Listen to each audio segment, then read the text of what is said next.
Welcome to the Geek Easy. Sit back, grab a libation of your choice, and relax, 'cause it's time to do some geek stuff in the Geek Easy.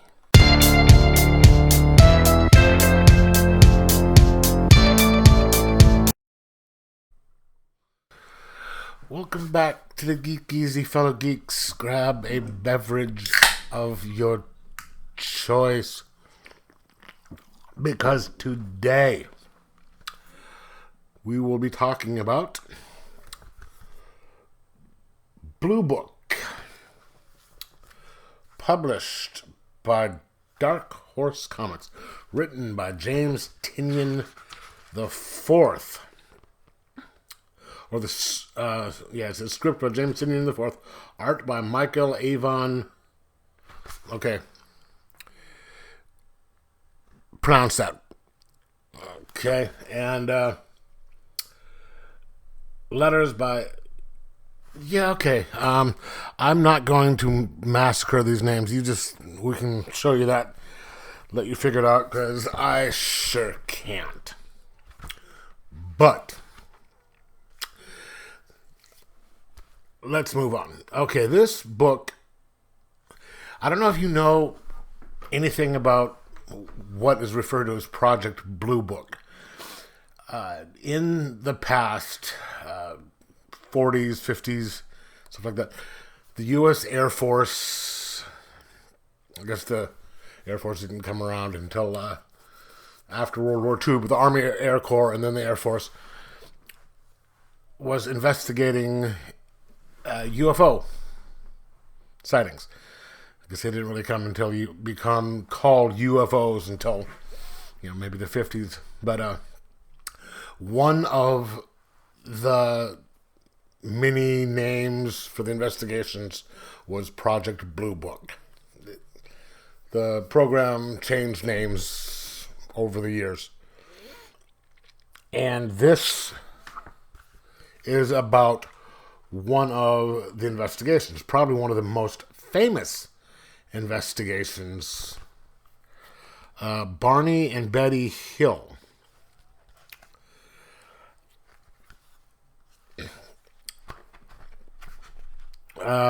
This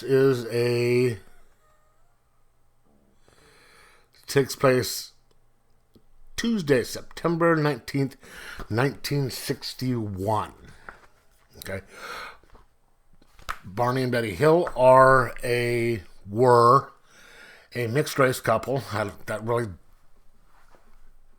doesn't have anything to do with the story, really, other than just for context. Who were coming back from a short vacation. Driving home, they were short on money. They had exceeded the budget, so they were trying to get home that night so they didn't have to fork out for some more, like a hotel room or something like that. And early in the morning, they stop at a diner, get some to eat, and they decided to press on and try and get home. After that, they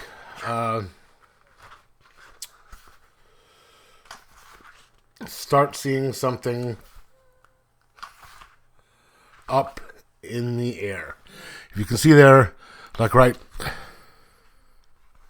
there, you can see a little object above the moon. And she's like, "Hey, what's that?" And they're like, "Okay, it's an air." He's like, "It's an airplane." No, it's not an airplane. And they stop. They check it out. And they start seeing a ship. And so this kind of goes over what they see, what happens. And then it disappear. They have these little weird, memories. And this is, they're going to capture us. Well, then they come back, they're in the car, and then they just go home. During that time, I mean, they get back like 2 hours later than they would have been, so something happened. And they start having all these, memories of, they don't know what happened during that time.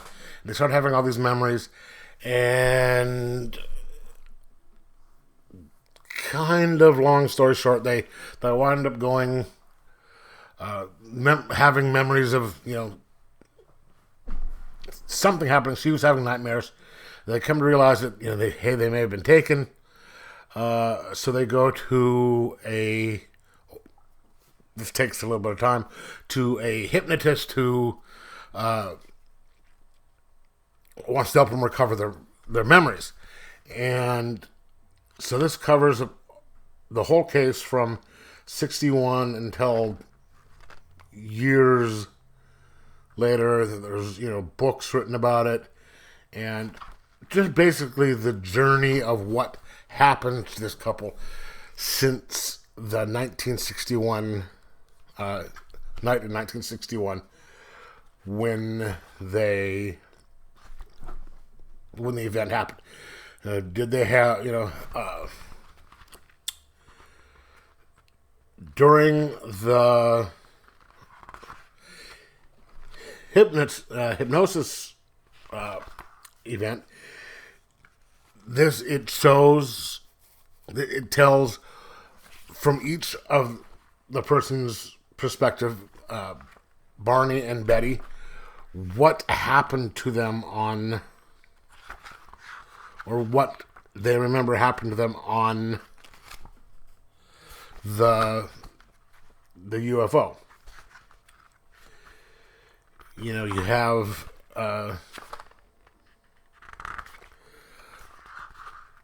Barney talking about, his was more, methodical, just real quick. And Betty had a longer conversation with the people on the ship where they never really said where they were from. And they even bring it up to semi-modern days, because there was they showed her a map of where she was, where they said that they were from. Right there. And she had written it on the back of the car. And so a little bit later on in Carl Sagan, the eminent astrophysicist, cosmologist who did the show Cosmos, kind of tried to debunk the map, because someone actually figured out possibly where that was, Zeta Reticuli, I think it was, and it's a really interesting story that the way this was laid out, because I knew some of what had happened with this from listening to Art Bell and all that. But this is a 5-issue thing, and it goes into detail, or a lot of detail, as to what happened. And over the years, and what happened to Barney, what happened to Betty. He died early at heart problems, and she lasted until she was like 85, so early 2000s. And it's written in a really interesting way, because some of it you have the actual conversations between them, or may not have been the actual, but them discussing back and forth what's going on. Hey, what's this? Oh no, that's it's a Maybe it's a helicopter. The wind is blowing the sound away. Oh, there's no wind. And then you have the drawings of what they said they saw, and then some of it there's not even any dialogue. It's just and then some of it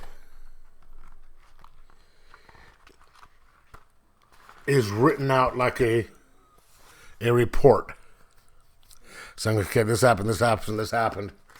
This is what happens, when they're covering the expansion of time between, because some things, it goes over a period of years. So sometimes you have to just, it's kind of written out like a report.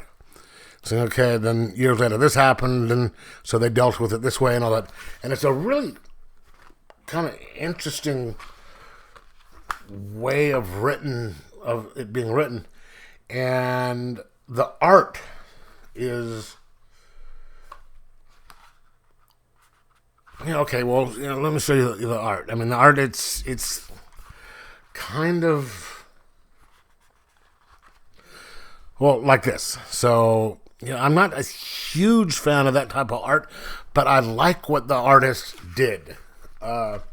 It's all in blue. Okay, here's the Carl Sagan part right here. But it's all in like a two-tone blue. And that's an aesthetic choice. He did that, there's a little thing in the back showing where he writes why he did that. It was kind of an experiment. And it kind of worked.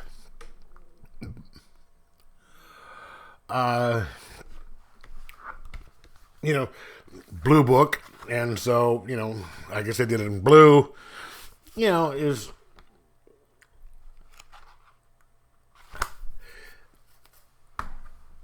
I liked the story, the art, the way the things were drawn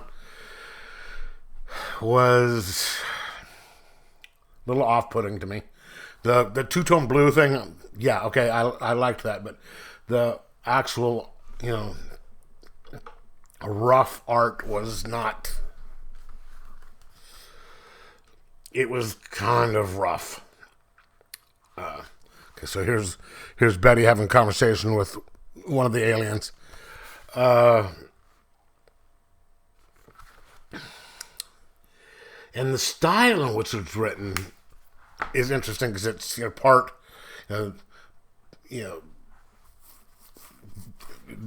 just kind of prose saying, okay, this happened, this happened, this happened, and then they throw in the dialogue in the bubbles and stuff.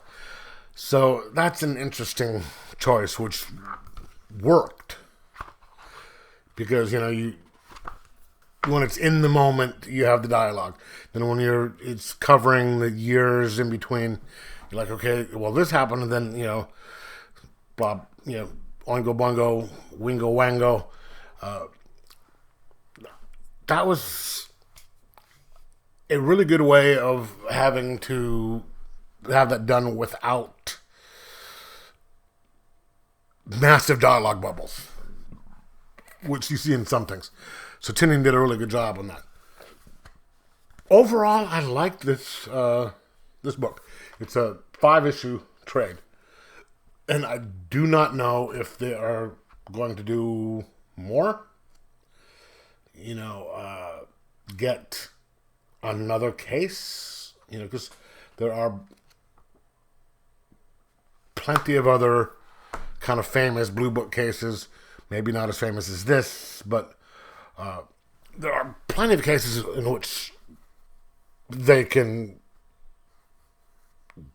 dip into and tell a little story like this over a few issues, and I'd like to see them do that because, hell, I'm kind of interested in that type of stuff.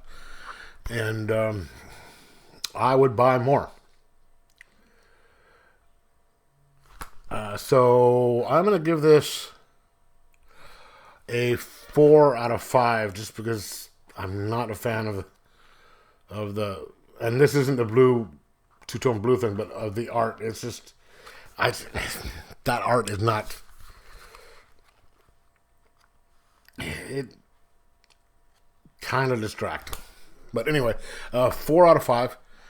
And 4 geeks out of 5. And I'm just going to say, hey, if you're interested in that type of stuff like I am, pick it up and read it, because it was kind of fun and interesting. So let me know in the comments below whether you liked it or not. And like, subscribe, and enjoy your comics.